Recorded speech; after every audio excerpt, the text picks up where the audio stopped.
Ma'am, अगर मैं इसमें इन्वेस्टर प्रोफाइल्स की बात करूं, ये भी बड़ा इंटरेस्टिंग है कि एक आंकड़ा आपका कह रहा है कि अभी जो फर्स्ट हाफ है 2025 का, उसमें जो इंडियन इंस्टीट्यूशनल या डोमेस्टिक इंस्टीट्यूशनल इन्वेस्टर्स है वो 32% है और मेजॉरिटी अभी भी फॉरेन इन्वेस्टमेंट ही है 68% पर ये 32% जो है देयर इज ये धीरे धीरे बढ़ता हुआ यहाँ तक पहुँचा है, मतलब ये एक ऊपर चढ़ता हुआ ग्राफ है। लेकिन क्या इससे ये माने कि अभी भी जो मेजॉरिटी में पैसा आ रहा है वो फॉरेन फंड्स का ही है, और अगर है तो उन्हें यहाँ क्या दिखता है जो डोमेस्टिक को नजर नहीं आता? विपिन जी, एक बात बोलूँ, I guess I get very excited about the growth of domestic investors in real estate, because it actually gives you a sign of a slowly maturing market. Okay, so and what is the beauty is that when you're talking about domestic investors, because काफ़ी कुछ ये QIPs or IPOs का participation through mutual funds है, तो technically there's a lot of retail participation, which is very, very, very, very encouraging. So I would, and our participation in Indian real estate by domestic institutions, I think it's a beginning. Okay, it's still very early. There are restrictions on insurance companies to invest in the real estate space. Okay. There's restrictions on, say, pension funds to invest in real estate. So this is outside all of that, right? So if there are regulatory changes made allowing them to invest, actually you will see more participation by domestic investments, right? There are a lot of, for various reasons, rightfully so, there are regulatory constraints that are there that has been put in, but as the market matures, as the things work, I'm quite sure that you will see a participation of domestic institutions. So as the foreign institutional investments continue to grow and their interests continue to be there, but as the requirement of funding needs, I guess you need to grow both equally, right? So so I'm very confident that you will see domestic participation improving as well in a larger pie. आपके institutional investments per se बढ़ेंगे, उसमें आप जो है you will see domestic institutions also participating. It's a sign of a maturing market actually. Right. The fact that you could get exits of certain foreign investments made through mutual funds, especially through the REIT exits that happen, which I think is a sign that your market is, if your product line is good, if you are a good product, well regulated, which is what we have got, getting participation from institutions domestically will only keep going up. Right. हालांकि आपकी report ये भी कहती है कि अभी भी जो फॉरेन इन्वेस्टर्स हैं उनका पार्टिसिपेशन 68% है, लेकिन अभी भी उनका ऑलमोस्ट 70% या उससे भी ज़्यादा पैसा वो ऑफिसेस की तरफ ही जा रहा है। उनका इंटरेस्ट रेजिडेंशियल में कंपैरेटिवली कम है, लेकिन उसके बीच हम एक ब्लैकस्टोन और कोलते पाटिल का डील होता हुआ भी देखते हैं। मतलब ये शायद अपने आप में पहला इस तरह का डील है जहाँ डायरेक्ट इक्विटी इन्वेस्टमेंट हुआ किसी चलती हुई कंपनी के अंदर। व्हाट डज इट सिग्निफाई, ये क्या बताता है? Just one thing, Vipin, I guess there is actually continuing participation by foreign capital in the residential sector. वो शायद प्योर इक्विटी की तरह से नहीं आता, okay? वो स्ट्रक्चर्ड डेट की तरह आती है। This is the first time that you've had a operating company on which it's very interesting to see that happen.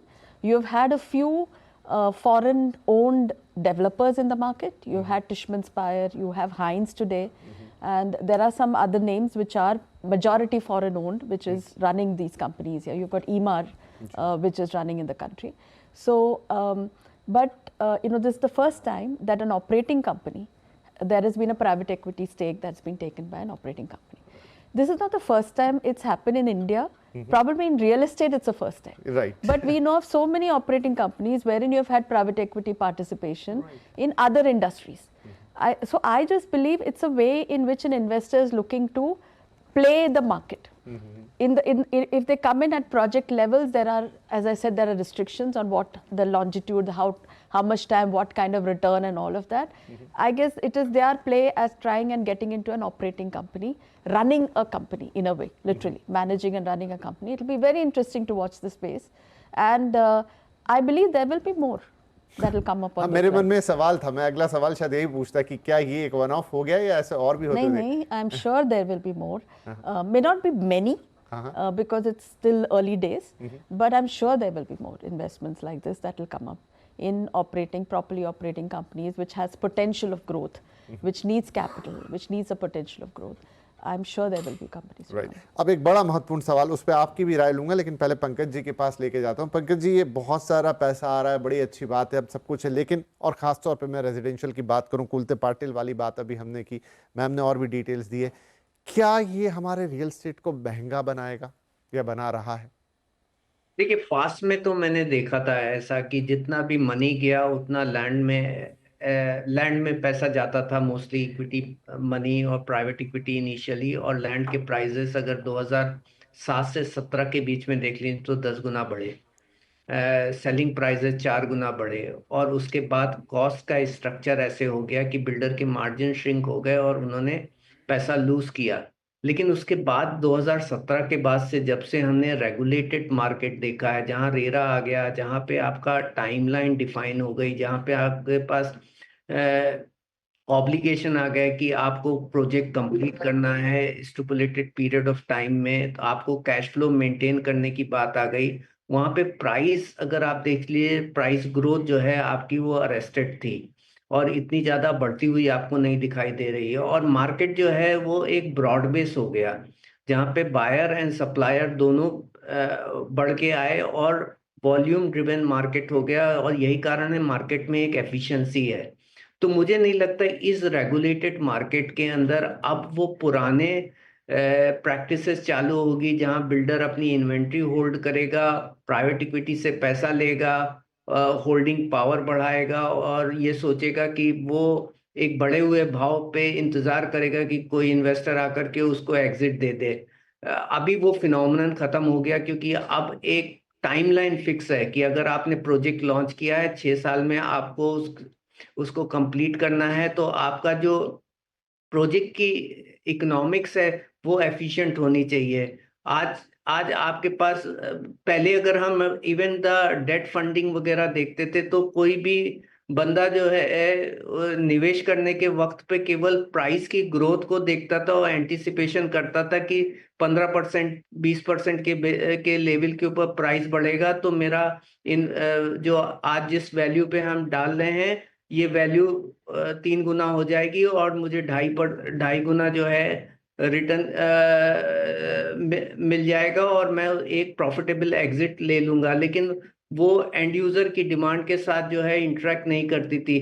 इस वक्त का जो मार्केट है वो काफी डिफरेंट है। आज के दिन जो भी निवेश हो रहा है वो काफी स्ट्रक्चर ढंग से होता है। वहां पे बिल्डर को जब पैसा दिया जाता है तो उसके साथ माइलस्टोन्स तय किए जाते हैं कि आपको इतना माल इस रफ्तार से बेचना है, ये सेल्स वेलोसिटी मेंटेन करनी है, और उसके बेसिस पे तो मार्केट की इकोनॉमीज और जो एक्सपेक्टेशन है इन्वेस्टर की, वो सारी चीजें जो है काफी बैलेंस में आ गई। तो मुझे नहीं लगता कि आगे चलते हुए तो जो निवेश की वजह से जो प्राइस में बढ़ोतरी होती हुई दिखाई दी, मुझे उस तरीके की बढ़ोतरी होती हुई नहीं दिखाई दे रही है।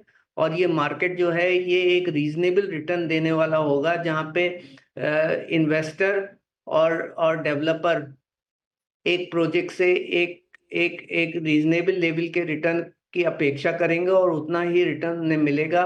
एस्ट्रोनॉमिकल रिटर्न का मार्केट नहीं है। और कुछ हद तक मैं ये देखता हूँ कि जो निवेशक हैं उनकी एक्सपेक्टेशन भी मॉडरेट हो गई। अब आज के दिन बहुत ही लिमिटेड ऐसे होंगे जहां पे 14% से 18% से ऊपर की रिटर्न की और एक्सपेक्टेशन सब ज्यादा कोई मांग रहा है। और सबसे इम्पोर्टेंट एस्पेक्ट्स है कि डेट की जगह पे अब इक्विटी की तरफ जो है रुझान होने लगी, क्योंकि बिल्डर भी अब आज के दिन जो है वो पैसा किसी भी इंटरेस्ट के ऊपर उठा नहीं रहे हैं। वो भी उन्हें भी मालूम है कि उनके प्रोजेक्ट्स अटक सकते हैं अगर high cost of the capital हुई। तो इस परिप्रेक्ष्य के अंदर अगर जिस तरीके का रियल एस्टेट उभर के आया है, मुझे नहीं लगता कि यहाँ से प्राइस राइज और उसकी एफिशिएंसी का जो लॉस हुआ है वो अब वापस होने वाला है। It's like once bitten twice shy वाली सिचुएशन। बिल्कुल, बड़ी उम्मीदें जगाती है पंकज जी आपकी बात। मतलब यही बातें हमने ऑलमोस्ट एक दशक तक की थी, जब तक हमारा रियल एस्टेट में टर्न अराउंड नहीं आया था। पोस्ट रेरा देखा जो हमने आते हुए, और आज मार्केट काफ़ी रेगुलेटेड है, काफ़ी सुधरी हुई है।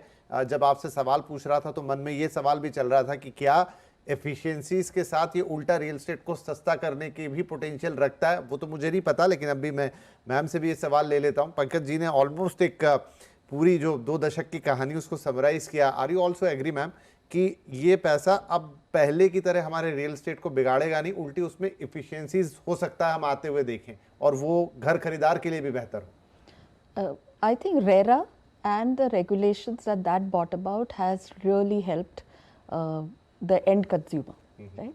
And therefore, वो buyer confidence की जो बात कर रहे हैं, also the players who are entering the marketplace are aware कि एक आप regulated market में चल रहे हो, तो as Pankaj ji rightly said, not too many liberties that were taken earlier can exist anymore, right? So all of that has also made the therefore the people, that's why the demand has been continuously growing on the Right. residential side, right?